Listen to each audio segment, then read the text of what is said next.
Welcome, Sofia students. In this presentation, Dr. Nomi Shmerling is going to share with you some exciting internship and employment opportunities for students at Sofia University who are enrolled in psychology, business, or technology programs. So to begin, welcome, Nomi. Why don't you introduce yourself and tell us how you came to be with Capgemini?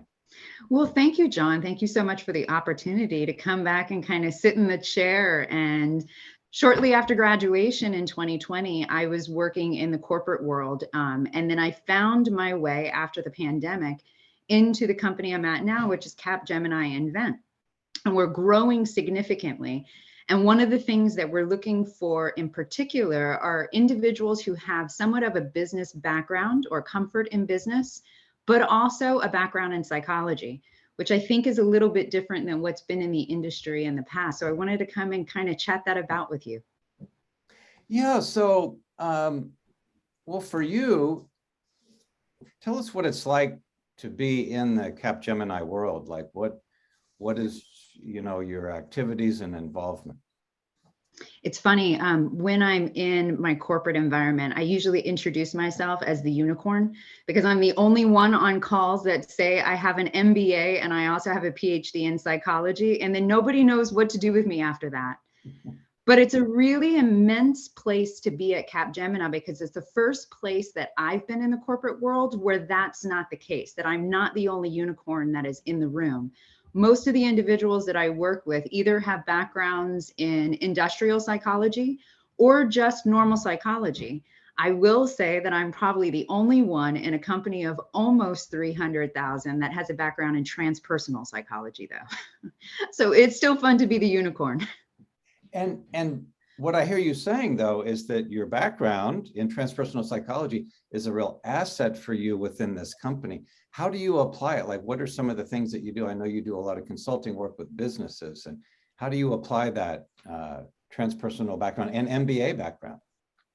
Right. So I'm going to take you from the top of what Capgemini does into the innards of what I do, because that'll kind of explain a little bit how I fit into the bigger picture. So Capgemini's purpose is to create a technologically sustainable environment for everybody, not just our customers. And we've had that type of philosophy ever since we started back up in 1967. We started in France, and I say that because in Europe, the fact that sustainability is an attribute of one's life, it really played a part in how the business was growing at Capgemini. So we right now are one of many companies who are participant in many of the environmental impact conversations that are happening internationally. We participated with Nobel laureates to find out much more about what they understand about climate change. And we're starting to try to figure out how do we impress upon our clients, not only the changes post-pandemic, which we all know from the psychology background, there was a ricochet within the inner worlds of so many people, but we're also trying to have these conversations where we take the sustainability attribute that we all are a planet, or we all are inhabitants on planet Earth. And if we all don't start thinking about doing our lives differently, we won't have a sustainable planet. So what I do within Capgemini Invent is I work within the workforce organization group. So we go into very large international companies and we help to create change. So it might be a technological change where, for example, a project I'm working on now is with a very large snack company in Europe, and they're creating an IoT system, an Internet of Things within their manufacturing. This is going to decrease so much from the sustainable attributes, including not only culture. So it's going to increase how individuals interact with their culture. So what I do as a doctor of psychology with my MBA is I come into these types of projects and we create new process flows to help people accept the changes that are happening and to help them see the vision of where they're going. So just like what we learn a lot back at Sofia and in Sofia classes today in terms of how change affects our inner personas, those attributes and those resistors are very much rampant in the corporate world. And when you have a body of 400,000 people that all need to, instead of facing left, they need to face right now, They need to understand why and how does this impact me and how do I trust that you're telling me the right things? So coming in with a PhD in psychology, along with my MBA, I can have those pragmatic, very real grounded conversations, but I'm also capable of coming in and bringing the humanistic side to remind people that change is about mindset. It's not about a strategy, and it's not about what kind of new document or communication that we produce. It's literally about how we feel and how motivated and engaged we are with facilitating the change that they were asked to do. Yeah, so this all sounds very exciting, and it sounds like an important collaboration between those who are focused on sustainability, climate change, all these important environmental issues, and transpersonal psychology. And we've been looking for these connections. So can you tell us, like, what are some of the opportunities for students right now in terms of, say, internships and in terms of employment opportunities? I think we're really looking at both internships and employment. What can you tell us about that? Right. So I'll talk about internships first, and then I'll move over into larger employment opportunities. So because we're so large, within the inner bodies of Capgemini, we also have an institute and we have a university. These are two separate bodies. Our institute collects projects from individuals like myself who are facilitating projects and leading projects. And in my project, I'm only given a certain budget that I have the ability to bring other consultants in to actually facilitate the work. But we might actually need more help doing the work than we have allotment for. So we create internships through these projects. And they're not internships that you're stuffing envelopes and that you're sending information. We actually engage you. We want you to learn what the science is, and we want you to participate in adding some solutions. And we do help you learn what it's like to be a consultant.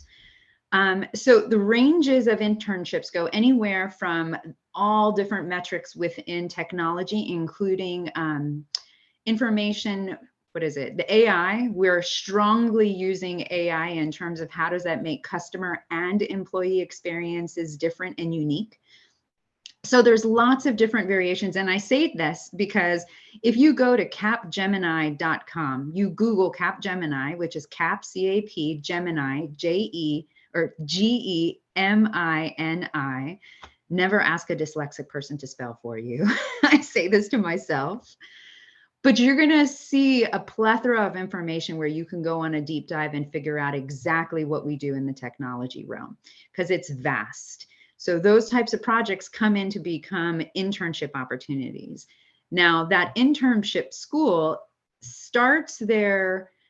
Now, this is all very gray area right now because we're in the end of our fiscal year. So we're still trying to plan what we want to do differently for 2022. But what it looked like last year was that individuals applied for internships, and it was rewarded to individuals who accomplished the interview process.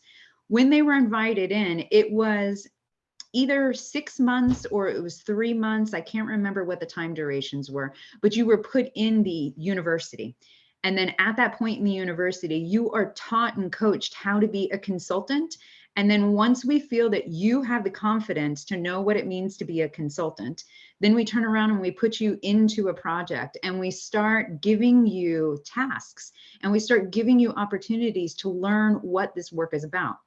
Now, at the end of that internship, if you've excelled, and the beautiful thing about Capgemini is we clearly state what expectations are. There is no ambiguity in terms of what the expectation of you would be if you joined an internship. If you reach that bar, the opportunity for employment is very, very fruitful. Because right now we're at a place where we have 270,000 employees globally. In 3 years, we want to bring that number up to 300,000. So there's lots of opportunity of growth. Now, coming back over to the employment opportunities, like I've said, if anybody has a background in business, a background in consulting, it doesn't mean if you've had a year or 5 years or 10 years that you are any less able to get a position at Capgemini. We are greatly looking for individuals that have experience in consulting and that also have a background in psychology, because we still are unicorns in the environment. And right now, post-pandemic, is kind of our time to jump into the corporate world, because mental health is very much an attribute of everyday life, and not just from HR, but how we actually facilitate the work in all of our projects. So John, I think that you have a contact individual that we have kind of coordinated so that if students, prospective students at Sofia or alumni want to be in touch with opportunities, there is a gateway person that can lead them through the Capgemini to learn a little bit more. Yes, and I'm going to tell you who that is. Let me just make a couple clarifications. So students who might be in our, say, Masters of Computer Science program, the MBA program, or any of the psychology programs would come into the interview process for maybe becoming an intern or an employee with a lot of strength already. So I think what I hear you say is that any of the graduates of our programs or students who are on their way to graduation could qualify for these internships. And by qualifying for an internship, that would increase the likelihood that you could get a permanent position, say, employed. Is that accurate? Right. Wonderful. That is. And I'll say that these aren't contract positions. This is a full-time job. As somebody who has had lots of contracts in her life, this is these opportunities of employment have all the benefits that full-time jobs have. And you are working from home, and the company is centered in Paris. Is that my understanding? So literally, it's an international company, and so people could work from pretty much anywhere. It wouldn't necessarily mean relocating. So. Right. So we particularly don't want anybody to relocate. Part of us becoming sustainable is that we are trying to motivate individuals to work from home more. And as a consultant, I'm not flying as much as we used to. So I used to fly about 90% of the time in this position. But now come January, we're bringing that number down to 30% per consultant. So we're taking the sustainable implementation of lowering the carbon footprint in our own backyard very serious. Wonderful. And it becomes something really awesome, right? We get to work from home in our yoga and our pajama pants. Yes, this is very exciting. And so I will have the contact person to communicate with at the end of this video, and on the Sofia University Center for Innovation and Teaching and Learning website. It will also be there. But I think you and I would both encourage anyone who's interested to Google Capgemini, do some research, find out more about the company.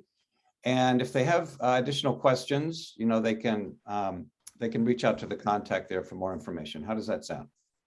Sounds awesome. All right. Well, thank you very much for sharing with us.